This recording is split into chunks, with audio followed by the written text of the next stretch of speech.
CAA लागू किए जाने पर पूर्व मुख्यमंत्री और राज्यसभा सांसद दिग्विजय सिंह का बड़ा बयान सामने आया है।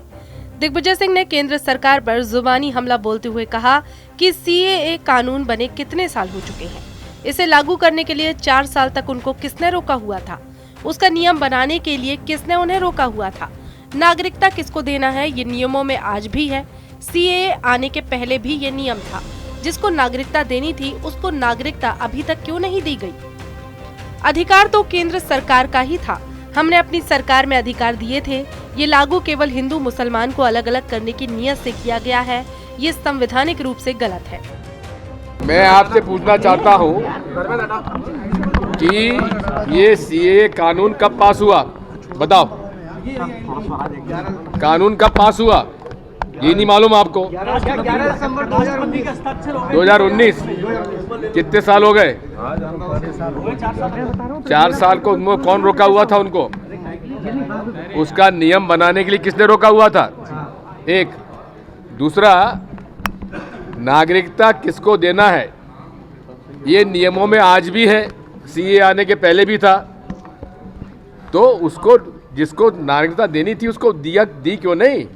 अधिकार तो इन्हीं सरकार का था, हमारी सरकार में हमने दिए।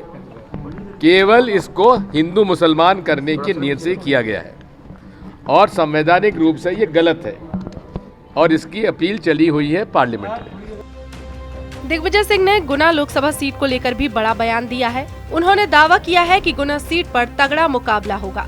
उन्होंने ये बयान उस सवाल के जवाब के दौरान दिया जब उनसे पूछा गया कि क्या गुना लोकसभा सीट पर राजा दिग्विजय और महाराजा सिंधिया के बीच चुनाव होगा। इस पर उन्होंने कहा कि मुकाबला तगड़ा होगा। राजा महाराजा 1947 के बाद बचे ही नहीं हैं। उन्होंने कहा कि मेरी तैयारी सभी जगह के लिए रहती है। गुना सीट से उन्हें चुनावी मैदान में उतारने पर कहा कि इसको लेकर पार्टी तय करेगी। मुकाबला तगड़ा होगा। राजा महाराजा 1947 के बाद बचे ही नहीं कोई। मेरी तैयारी पूरे सब जगह रहती है हमेशा। नहीं, आप गुना को लेकर बार-बार सवाल उठ रहा है वो कि पार्टी तय करेगी। हरियाणा सरकार गिरने की स्थिति में आ गई है, पूरी क्या स्थिति मानी जाए? तो इसमें तो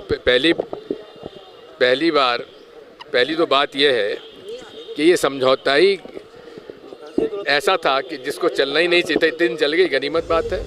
वहीं दिग्विजय सिंह ने हरियाणा सरकार पर बने संकट को लेकर तंज कसते हुए कहा कि हरियाणा में ये समझौता ही था जो चलने लायक नहीं था। इतने दिन चल गया, यही बहुत बड़ी बात है।